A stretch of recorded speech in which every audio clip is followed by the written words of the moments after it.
नमस्कार दोस्तों, एक बार फिर आप लोगों का स्टडी विद डी के दिलीप चैनल में स्वागत है। हम लोग चर्चा कर रहे थे प्राथमिक शिक्षा को लेकर के, जिसमें आज का हमारा टॉपिक है विद्यालय उन्मुखी कार्यक्रम या स्कूल रेडीनेस। इसके पहले जो भी कार्यक्रम या योजनाएं चलाई गई वह कहीं न कहीं प्राथमिक शिक्षा के उद्देश्यों, उनके संसाधनों, उनके शैक्षिक गुणवत्ता को लेकर के की गई और कहीं ना कहीं आगे चलकर उसे जो है किसी कारणवश बंद कर दिया गया या वह रोक दिया गया। लेकिन यह स्कूल रेडीनेस कार्यक्रम जो है वह प्री प्राइमरी स्कूली शिक्षा या नर्सरी शिक्षा जो बच्चे प्राप्त नहीं कर पाए हैं उनको सिखाने पढ़ाने, या जो कक्षा 1 में सीधे प्रवेश लिए हुए बच्चे हैं जिनको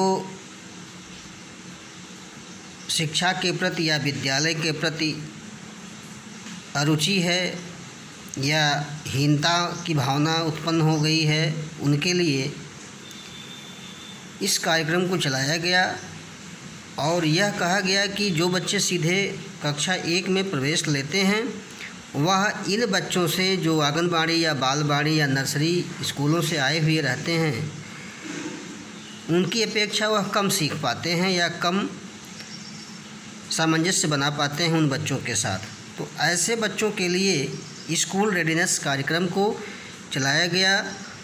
तो आइए हम देखते हैं कि इसमें कौन कौन से पॉइंट ऑफ व्यू के रूप से हमको क्या क्या अध्ययन करना है। तो इसमें हमको सबसे पहले देखना है कि संकल्पना इसकी क्या है या इसके परिचय क्या हैं, उसके बाद यह आरंभ कब किया गया या किन समयावधि में या कितने से कितने वर्ष के बच्चों के लिए है यह, इसके बाद इसके कार्य क्षेत्रों में इनमें किन किन चीज़ों को सिखाया जाएगा, क्या क्या बताया जाएगा इस 1.5-2 महीने में, और उसके बाद उसके विशेषताओं के बारे में हम चर्चा करेंगे। तो आइए देखते हैं कि जो संकल्पना उसकी है या उसका जो हम परिचय जानते हैं तो इसमें देखते हैं कि यह पूर्व प्राथमिक शिक्षा अथवा नर्सरी विद्यालय में शिक्षा प्राप्त बच्चे तथा आंगनबाड़ी बालवाड़ी केंद्र से आए बच्चे अपेक्षाकृत कक्षा 1 में प्रवेश लेने वाले बच्चों से जल्दी सीख लेते हैं। तो कहने का मतलब ये हुआ कि जो बच्चे इन सब केंद्रों से आए हुए रहते हैं वह ज़्यादा सीखते हैं अपेक्षाकृत जो कक्षा 1 में सीधे प्रवेश लेते हैं। तो जो सीधे कक्षा 1 में प्रवेश लेने वाले बच्चे हैं उन्हें सीखने में कठिनाई होती है और वह इसके लिए तैयार नहीं होते हैं और उनमें शिक्षा के प्रति अरुचि उत्पन्न की संभावना रहती है और वह अन्य बच्चों के साथ चलने में कठिनाई महसूस करते हैं। तब उन्हें असफलता, हीनता, पढ़ाई छोड़ना, विद्यालय में ना जाना आदि समस्याएं देखने को मिलती हैं। इन्हीं सारी समस्याओं को ध्यान में रखकर स्कूल रेडीनेस कार्यक्रम चलाया गया और इसे विद्यालय शिक्षा की तैयारी कार्यक्रम भी कहते हैं। तो ये रही इसकी संकल्पना की बात। अब हम लोग इसके आरंभ की बात करते हैं, जो हमारा दूसरा पॉइंट है इसमें कि यह किसके द्वारा तैयार किया गया। तो हम देखते हैं कि यह सर्वप्रथम जो अंतर्राष्ट्रीय बाल वर्ष के रूप में मनाया गया था 1979। इसी समय राष्ट्रीय अनुसंधान प्रशिक्षण परिषद नई दिल्ली द्वारा इसे तैयार किया गया और इसी समय यह चलाया गया और इसके साथ साथ यह लगातार चल रहा है, खासकर ऐसे विद्यालयों में जो केंद्रीय विद्यालय हैं। आप वहाँ पर इन सब कार्यक्रमों को चलते हुए देखेंगे। अर्थात कहने का मतलब यह कि केंद्रीय विद्यालयों द्वारा इस कार्यक्रम को बखूबी निभाया जा रहा है। अब हम इसके समयावधि के बारे में चर्चा कर लेते हैं कि इसकी समयावधि क्या थी। तो इस कार्यक्रम के अंतर्गत 1.5 से 2 महीने के दौरान उन बच्चों को प्राथमिक शिक्षा के अनुभव प्रदान किए जाते हैं और उन्हें विद्यालय के लिए तैयार किया जाता है। अर्थात कहने का तात्पर्य यह है कि जो बच्चे सीधे कक्षा 1 में प्रवेश कर रहे हैं उन्हें कक्षा 1 में प्रवेश करने के उपरांत 1.5-2 महीने तक ऐसे क्रियाकलाप, ऐसे अनुभव प्रदान किए जाते हैं जो उन्हें विद्यालय में जाने या विद्यालय में रोके रखने या उनके विद्यालयी चीज़ों को सिखाने में वो सारी बातें बताई जाती हैं जो उनका सर्वांगीण विकास करने में सहायक होता है। तो इन सारे कार्यक्रमों को अगर हम देखें तो जो इनका कार्यक्षेत्र है वह मुख्यतः 4 भागों में हम इसको बांट सकते हैं, जिनमें से पहला है वैयक्तिक व सामाजिक क्षेत्र, दूसरा संज्ञानात्मक कौशलों के विकास, और तीसरा है मानसिक विकास, और चौथा है सृजनात्मकता का विकास या मनोरंजनात्मक रूप से जो भी बातें सिखाई जाती हैं। तो इसमें हम सबसे पहला देखते हैं वैयक्तिक और सामाजिक क्षेत्र का विकास। तो इनमें जो पहला है वो है घर से दूर रहने पर सुरक्षा की भावना विकसित किया जाए। अब बात आती है सुरक्षा की। तो बच्चा पहली बार विद्यालय में घर से, अपने परिवार से, अपने पास पड़ोस से, अपने माता पिता से दूर चला जाता है पढ़ने के लिए, और वह कहीं न कहीं असुरक्षित महसूस करता है। तो हम उसको ऐसा माहौल दें, ऐसा वातावरण दें कि वह शिक्षक के साथ, बच्चों के साथ, कर्मचारियों के साथ या किसी भी विद्यालयी वातावरण के साथ उसे सुरक्षित करने की भावना विकसित किया जाए। बच्चों को प्रेम से समझाया जाए, सिखाया जाए, पढ़ाया जाए। और दूसरा जो है वह है स्वस्थ आदतों का विकास कराया जाए। तो स्वस्थ आदतों का विकास कराया जाए का तात्पर्य है कि सबसे पहला तो जो है उसमें जो बच्चे हैं उनमें जो इस समय आदतें विकसित कर दी जाती हैं उन आदतों का जीवन भर वह उपभोग करता है। यदि बच्चे को अच्छी आदतें सिखाई जाएंगी तो वह अच्छी बातों को जो है अच्छा जो है करेगा। यदि बुरी बातें उसको सिखाई जा रही हैं या बुरी बातों को सीख लेता है तो उसमें जो है कहीं न कहीं कुंठा की भावना या अपराध की भावना उत्पन्न होने लगेंगी और वह अपराध की तरफ मुड़ जाएगा। तो इस तरह हम देखते हैं कि इसमें इसके साथ साथ जो स्वस्थ आदतों में एक और आदतें हैं जो हाइजीन का है कि वह अपने साफ़ सफाई पर भी ध्यान देने की बात बताई जाती है। और इसमें तीसरा है कि आपस में मिलजुल कर काम करने की भावना उत्पन्न की जाए। तो कहने का मतलब ये, अभी तक तो वह अपने घरों में अकेले ही सब कुछ कर रहा था, वही सबका घर का राजकुमार था, राजकुमारी थी। अब यहाँ आकर के विद्यालयों में उसके तमाम ऐसे राजकुमार हैं, तमाम ऐसी राजकुमारियाँ हैं जो इनके साथ में काम कर रहे हैं या उनके साथ शिक्षा ग्रहण कर रहे हैं। तो ऐसे बच्चे को आपस में टीम भावना या आपस में मिलजुल कर सहयोग से रूप में पढ़ने की भावना सिखाई जाए। और इसके बाद हम देखते हैं कि जो अगला टॉपिक है, ये अगला पॉइंट है, इसमें अपनी बारी की धैर्य से प्रतीक्षा करना। अर्थात अभी तक वह जो है अपने परिवार में अकेला था, वहाँ बारी जैसी कोई बात नहीं थी। यहाँ पर कई लोग हैं तो वह धैर्य से अपने बारी का या अपने समय का इंतज़ार करे और प्रतीक्षा करे।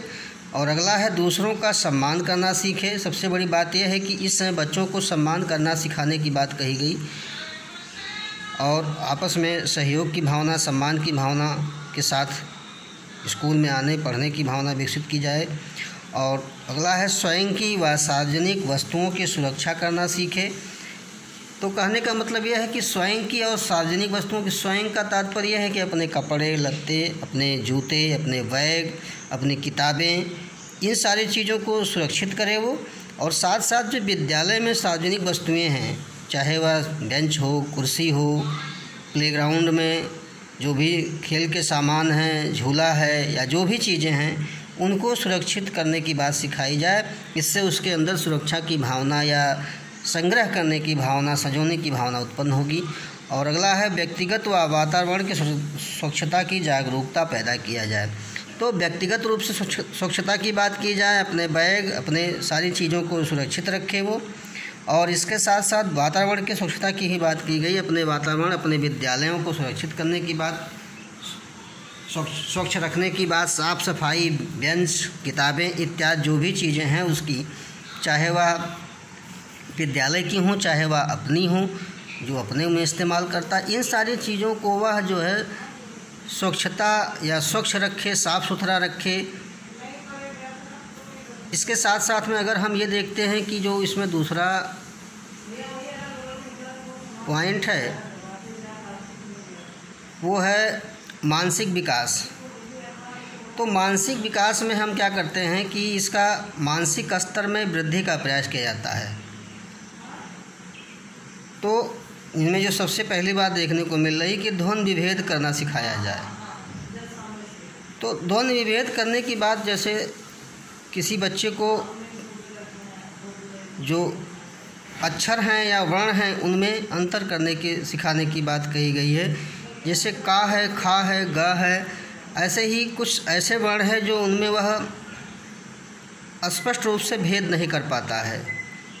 जैसे सा, शा, सा, ये 3 वर्ण ऐसे हैं जिनमें बच्चा जो है विभेद करने में कठिनाई महसूस करता है। डा है, ड़ा है, इन सब में बच्चा क्या करता है कि वह विभेद करने में कठिनाई महसूस करता है। तो इन सारे चीज़ों में वह विभेद करना सिखाया जाए ताकि वह उसका मानसिक विकास स्पष्ट रूप से हो सके।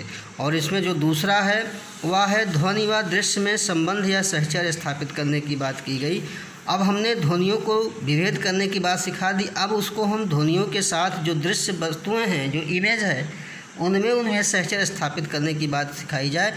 जैसे अगर हम ये कहें कि का से कबूतर, खा से खरगोश, तो वह का से कबूतर और खा से खरगोश में या का से कबूतर में का कहने पर कबूतर का जो सहचर्य है, संबंध है, वो अपने आप स्थापित करना सिखाया जाए उसको, ना कि जो है किसी और तरीके से।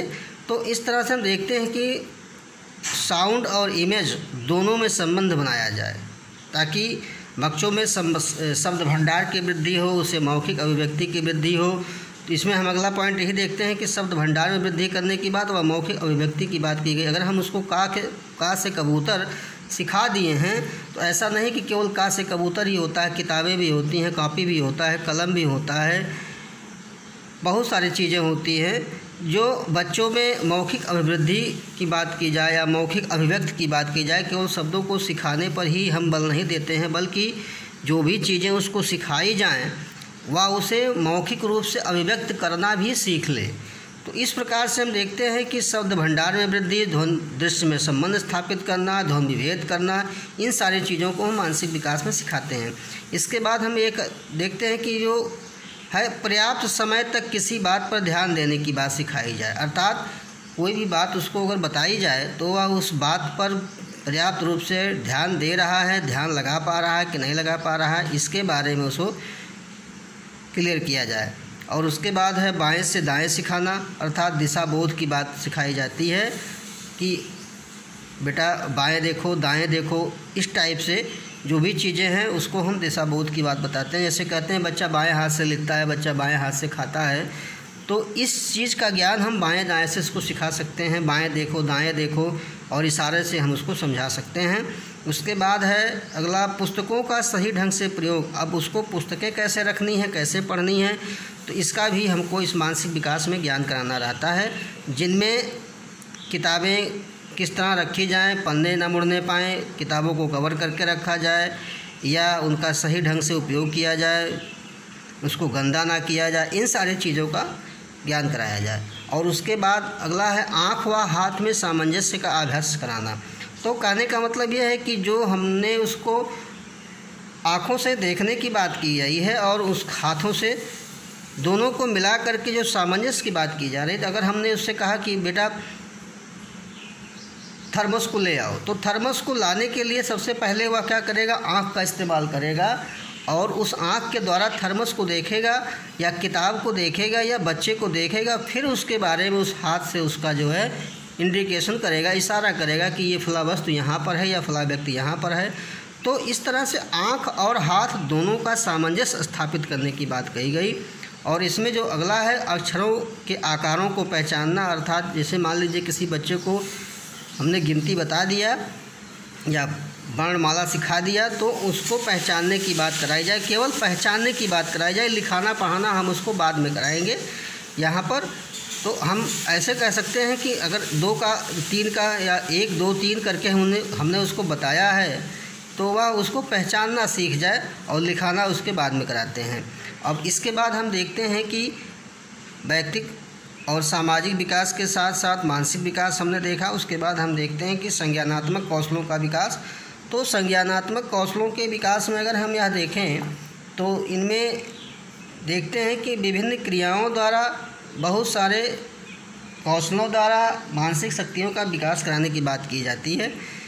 संज्ञानात्मक कौशलों में होता क्या है कि बच्चे को जानना समझना सिखाया जाता है कि ये फला वस्तु है या फला चीज़ है ये, तो हम इसमें संज्ञानात्मक कौशलों का भी विकास कराते हैं।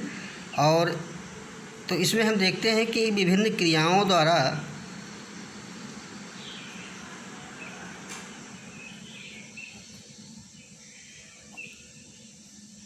बच्चों में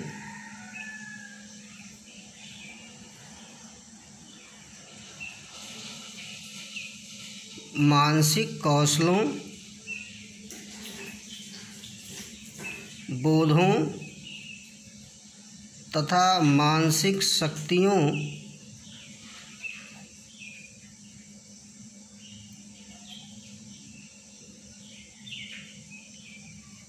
के विकास हेतु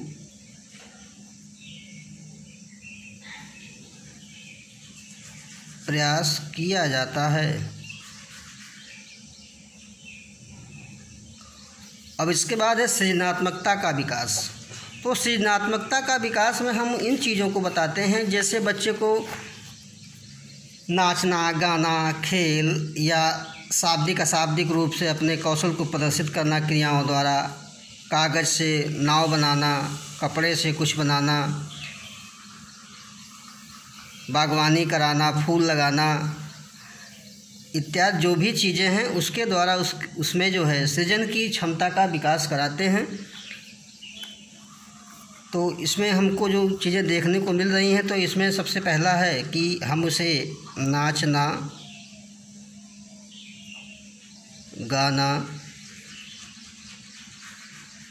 खेल,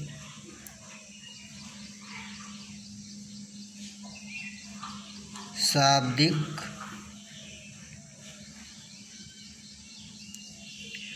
व अशाब्दिक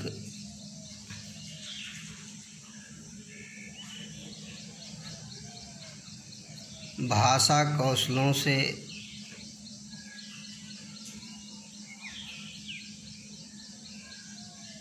संबंधित क्रियाओं का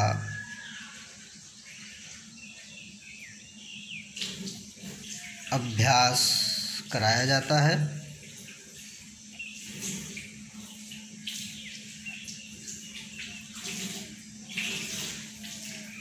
जैसे कागज़, मिट्टी, कपड़े,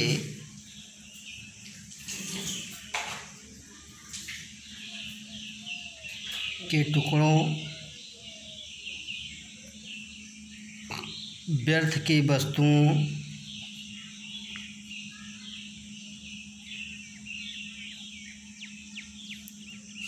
बीज, फूल, पत्ती, रंग आदि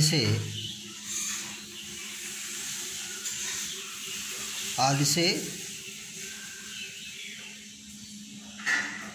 नमूना बनाने अर्थात मॉडल बनाने,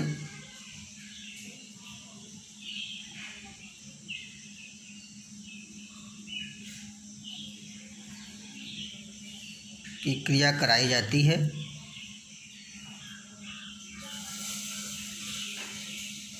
तो इस प्रकार हम देखते हैं कि बच्चों में नाचना, गाना, खेल, शाब्दिक व अशाब्दिक या जो भी भाषा कौशल हैं, चाहे वह शाब्दिक रूप में हो चाहे वह अशाब्दिक रूप में हो, इनसे संबंधित क्रियाओं का अभ्यास कराया जाता है। जैसे अगर हम यह कहें कि कागज़ के द्वारा कुछ चीज़ों को बनाना, मिट्टी से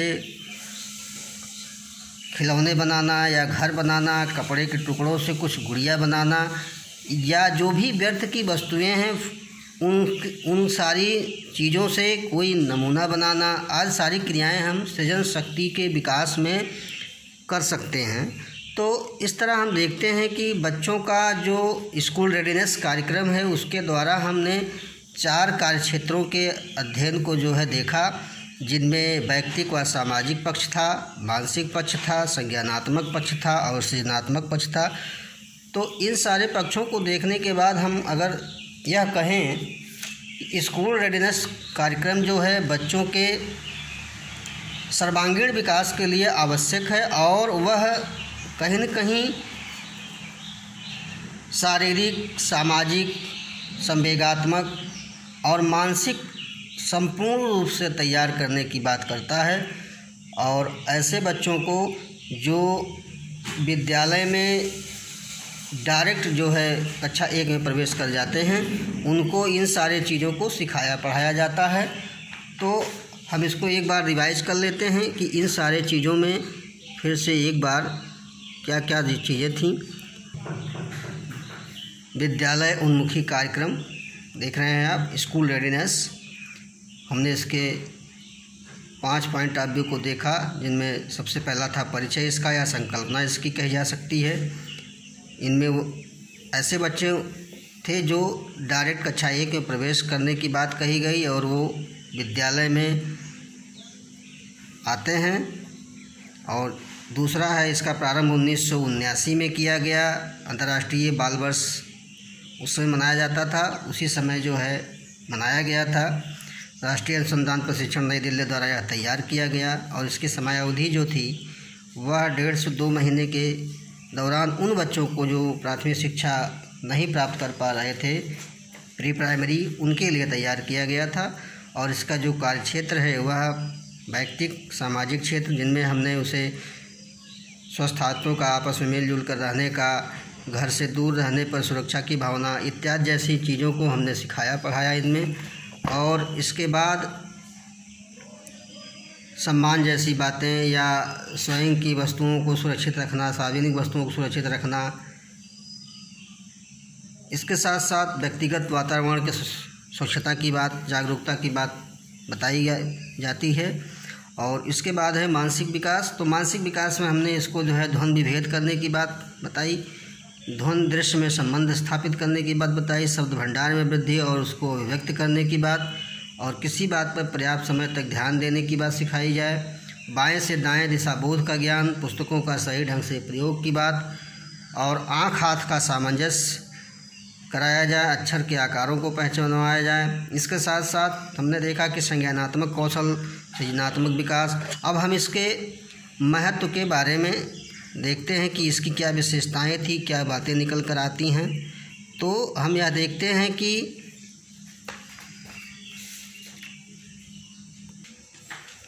इसमें जो सबसे पहला देखने को मिलता है वो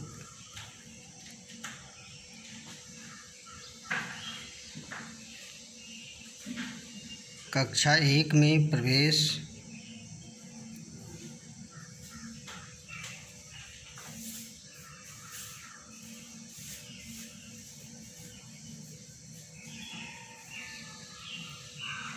से पूर्व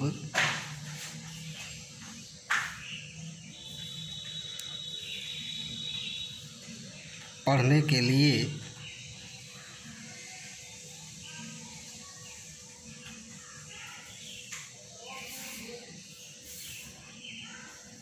आवश्यक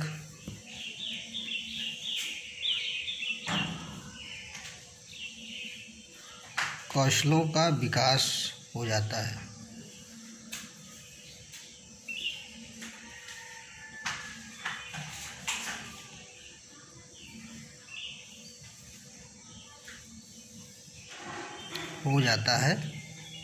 दूसरा देखने को मिल रहा है कि शाब्दिक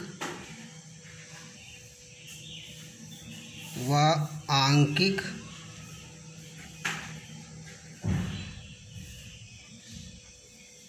विचारों की समझ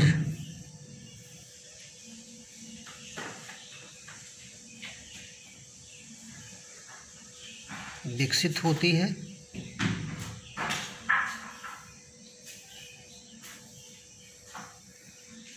तीसरा है सामाजिक रूप से सक्षम हो जाते हैं।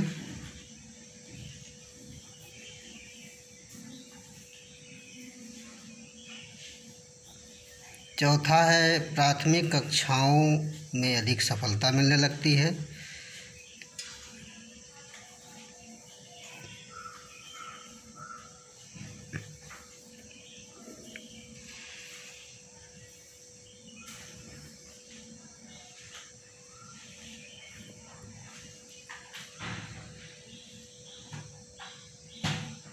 और विशेष कक्षाओं की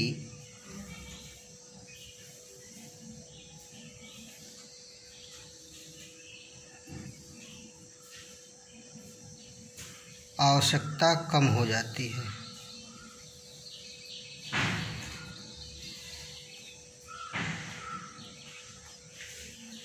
तो इस प्रकार हम देखते हैं कि कक्षा 1 में प्रवेश से पूर्व पढ़ने के लिए आवश्यक कौशलों का विकास होता है। इसमें शाब्दिक आंकिक विचारों की समझ विकसित हो जाती है, शब्द ज्ञान, अंक ज्ञान और सामाजिक रूप से यह सक्षम हो जाते हैं, एडजस्ट करना सीख लेते हैं और प्राथमिक कक्षाओं में अधिक सफलता इनको मिलने लगती है, क्योंकि यह एक दूसरे बच्चे से क्या हो जाते हैं, इक्विवेलेंट हो जाते हैं, समान रूप से इनकी समझ बढ़ जाती है।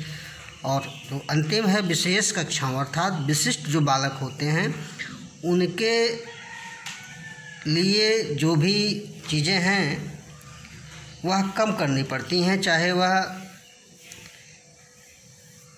उनके पढ़ने की समस्या को लेकर के हो, समझने की समस्या को लेकर के हो, स्कूल भागने की समस्या को लेकर के हो, तो पिछड़ेपन को लेकर के हो। तो इन सारे चीज़ों में जो विशेष बालक हैं, जो उनकी विशेष आवश्यकताएं हैं, वह कम हो जाती हैं इस प्रोग्राम के द्वारा। इसके साथ ही आज का ये क्लास यहीं पर संपन्न होता है। धन्यवाद।